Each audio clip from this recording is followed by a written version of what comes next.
கடந்த 4.5 ஆண்டு காலத்தில் நாகப்பட்டினத்தினுடைய பல்வேறு கோரிக்கைகள் நிறைவேற்றப்பட்டிருக்கின்றன.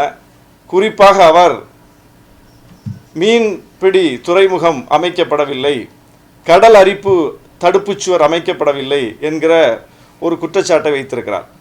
என்னுடைய சட்டமன்ற தொகுதிக்கு உட்பட்ட மீனவ கிராமங்களில், குறிப்பாக சாமந்தான்பேட்டை என்கிற கிராமத்தில் மீன்பிடி துறைமுகம் தூண்டில் விளைவு அமைக்க வேண்டும் என்பது நீண்டகால கோரிக்கை.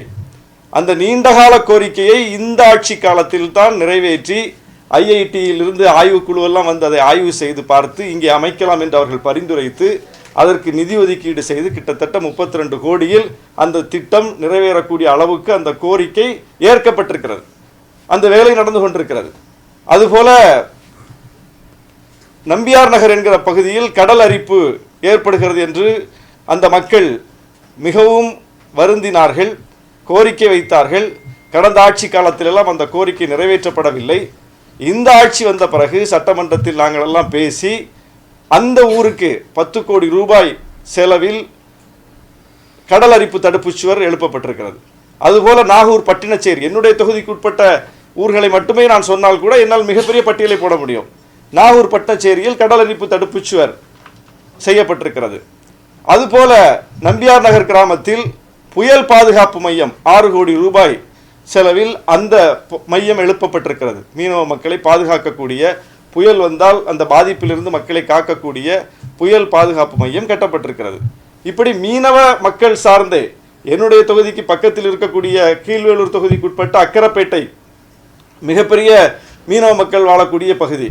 அங்கே 100 கோடிக்கு மேல் செலவில் ஒரு மிகப்பெரிய மீன் இறங்குதளம், மீன் பதப்படுத்தும் நிலையம் எல்லாம் அமைக்கப்பட்டிருக்கிறது.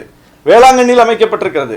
அதுபோல சுற்றுலா மேம்பாடு, சுற்றுலா மேம்பாட்டில் என்னுடைய தொகுதியில் நாகூர் சில்லடி கடற்கரையில் கிட்டத்தட்ட 6 கோடி ரூபாய் செலவில் ஒரு நெய்தல் பூங்கா, 2.5 கோடி ரூபாய் மதிப்பீட்டில் இன்னொரு பூங்கா, அது இசைமுரசு நாகூர் அணிபாவுடைய 100ஆண்டை முன்னிட்டு அந்த பூங்காவுக்கு தான் நம்முடைய முதலமைச்சர் அவருடைய பெயரை சூட்டி இருக்கிறார். அது விரைவில் திறக்கப்பட இருக்கிறது.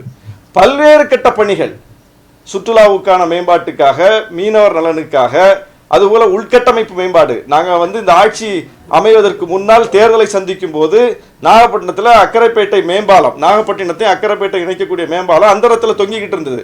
அந்த ரயில்வே டிராக்குக்கு மேலே மட்டும் கட்டி வச்சிருந்தாங்க. அதை இந்த பக்கமும் இணைக்கல, அந்த பக்கமும் இணைக்கல.